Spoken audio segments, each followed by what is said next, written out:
I just want to sum up a few things that I've observed over the last couple of days. Before I do that, though, I was elected into this role in June of this year, which was great. There's a lot of big industry issues that we have to tackle, and it's a really exciting time. And we're also going through the recessionary process that we've heard so much about over the last couple of days. But before I get into that, actually, I just want to recognize somebody. Of course, the previous president, or the last president of ABTA, of course, was Justin Fleming. I think Justin's in the room. I think we should give him a round of applause for everything he achieved.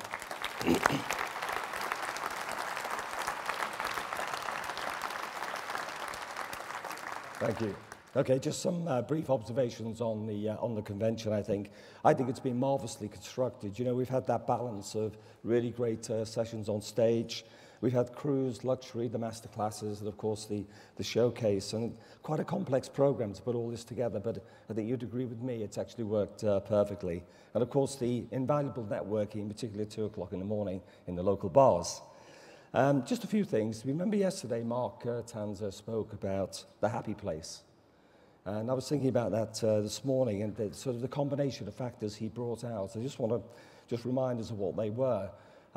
Really, the health of this industry is driven by successful businesses.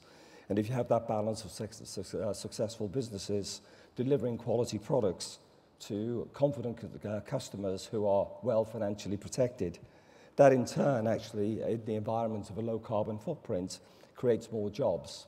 And just referring back to what Lord Lamont said, if we can get into a point of fair tax regime for the travel industry, then our businesses become even more successful. And I think there's something about that, and I think that as far as ABTA and its members are concerned, you know, we're a really powerful organization, and the way to achieve our goals is to work together as one team. And as for ABTA, we are a trade association, we're also a regulator. I realize some people don't always like the latter part of that, but it is vital. And actually, I can tell you there's lots of countries around, particularly in Europe, that look at the UK model, the ABTA model, with envy in terms of what we've been able to do to self-regulate ourselves. And actually, as you probably know anyway, the more effectively you self-regulate, the more you actually keep the government off your back. So that's a very important lesson.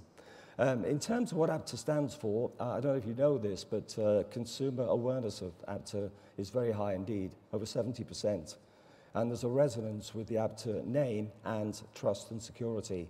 Now, I realize we've still got more work to do on financial protection for customers, but you've really got to create a great place to start. Also, we've got a fantastic and diverse membership, 1,600 members, over 6,000 locations, and it's a very broad church, and it's also members who operate both domestically and internationally.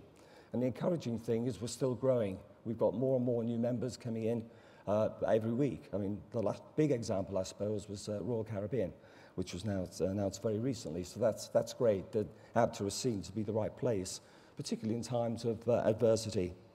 And as far as the ABTA role is concerned, just a couple of observations here. Firstly, internally, I think we hide our light under a bushel very often. We have tremendous expertise available in Park Street at the centre, whether it be legal, finance, PR, or the whole destination management strategy that we evolved to as a result of the merger with the FTO. I don't think there's any other association, certainly in this industry, that has the level of expertise. And many of you as members use that service and those services regularly, but it is available there, and we should make more of that and be proud of the service we're actually delivering. And in addition to that, our aspiration has to continue to be to offer all members a world-class service as the leading trade association. Externally, of course, we've got some big issues to deal with. I think ABTA's role is about bringing the industry together, facilitating discussion on areas of common interest, leading debate, and be at the heart of government and public affairs so that we can really effectively orchestrate the right moves in terms of the legislation that we require in order to protect our customers as well as our businesses as well. And we will be making some announcements shortly about how we're going to be beefing up our approach towards public affairs. There are some key issues that we've touched on in the last 2 days, and I think it's important that we recognise that we continue to move ahead on those. Customer financial protection, the devil's always in the detail, but I think the time is right for change because the current system is inadequate, and ABTA is actually very actively involved with both the CAA and the DFT in those areas. Also, sustainable tourism. You heard the announcement of Tourism 2023. We're also working very closely with the Travel Foundation. And again, ABTA will be really our leading light in actually pushing through the strategy on sustainable tourism. And we've heard consistently about APD. It is a very unfair tax. We'll continue to work with our members and other bodies. This is the one issue that I've come across so far where the whole industry is unified on this. And we just need to keep plugging away. And it was encouraging to hear earlier that if there is a change of government next year, that maybe the Conservative government will actually take a fresh look at this in terms of taxing planes rather than distance. And I guess the other area, which is European in nature, is that it came up earlier in the conversation, was that there isn't a uniform regulation across Europe for health and safety. It's governed by individual countries, and that provides tremendous inconsistency. So we're working quite hard through European channels to see whether we can bring some influence to bear in that area. So in essence, I see that ABTA is very much a leading light. We will continue to be a leading light.